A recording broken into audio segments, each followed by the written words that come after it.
বিভিন্ন ধরনের টায়ার আমদানিতে 20% শুল্ক বাড়ানোর প্রস্তাব করা হয়েছে এবারের বাজেটে। এর ফলে পণ্য পরিবহন ব্যয় বৃদ্ধি এবং মূল্যস্ফীতিতে নতুন চাপ তৈরির শঙ্কা করছেন খাত সংশ্লিষ্টরা। এদিকে বাজেটের প্রস্তাবনার পরপরই বেড়ে গেছে টায়ারের দাম, তাতে বিপাকে পরিবহন সংশ্লিষ্টরা।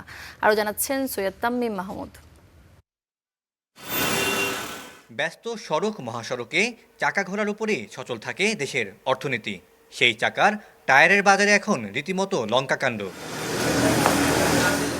বাজারে টায়ার আমদানিতে সম্পূরক ও নিয়ন্ত্রণমূলক শুল্ক 20% বাড়ানোর প্রস্তাবের পরপরই চট্টগ্রামে বেড়ে গেছে বিভিন্ন ধরনের টায়ারের দাম। এই যেমন পিকআপের 9,000 টাকার টায়ারের দাম 44% বেড়ে হয়েছে 13,000 টাকা। অন্য টায়ারের দামও ঊর্ধ্বমুখী। দামের এমন উল্লম্ফনে রীতিমতো মাথায় হাত পরিবহন সংশ্লিষ্টদের। বাজারে দাম বাড়ার ওরা বসার আগে এখানে দোকানদার করে বাড়ায় বলছে। এই 2800 ছিল 20,000, এখন চলতেছে 25,000। ওরা সিন্ডিকেট করে মাল এগুলাকে কি রাখি দিছে, কিন্তু বের করতেছে না। বাজেট ঘোষণার পরপরই এমন দাম বৃদ্ধির পেছনে নেই যৌক্তিক কোনো জবাব। আমরা মাল অর্ডার দিলে মাল দিচ্ছে না, বাড়তি রেটে মাল চাচ্ছে। আগে ছিল ধরেন আপনার 17,000, এখন নিচ্ছে 21,000। আগে যে টায়ার ছিল 12,000, এখন এটা নিচ্ছে 15,000। খাত সংশ্লিষ্টরা বলছেন শুল্ক বাড়ানোর ঘোষণায় বড় ধাক্কা খেতে যাচ্ছে এই খাত। কারণ টায়ারের মোট করের বোঝা প্রায় 63% থেকে বেড়ে পৌঁছাবে 96%। তাতে 3,100 টাকার একটি টায়ারে বর্তমানে 4,500 টাকা শুল্ক বেড়ে দাঁড়াবে 7,000 টাকায়। পাল্লা দিয়ে বাড়বে পরিবহন ভাড়াও।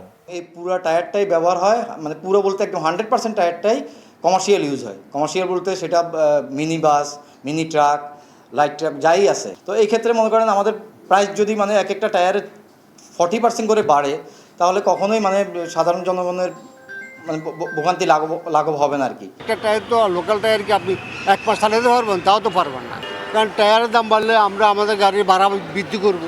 আমাদের ভাড়া বৃদ্ধি করলে এটা পড়বে সাধারণ মানুষের উপরে। দেশের প্রায় 3,000 কোটি টাকার টায়ারের বাজারের 90%ই আমদানি নির্ভর। নতুন শুল্কারোপে আমদানি কমে বাজারে অবৈধ ও নিম্নমানের টায়ার ঢোকার আশঙ্কা করছেন সংশ্লিষ্টরা। এখানে টায়ারগুলো এনে এটাকে আবার প্রক্রিয়াজাত করে নতুন পণ্য হিসেবে এটাকে বাজারে চালাচ্ছে। ওইখানে যাইয়া গাড়ি দুর্ঘটনার সম্ভাবনা খুব বেশি হচ্ছে।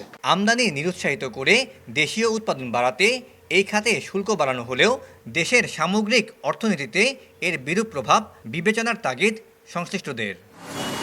Syed Tamim Mahmud, star news, Chittagong.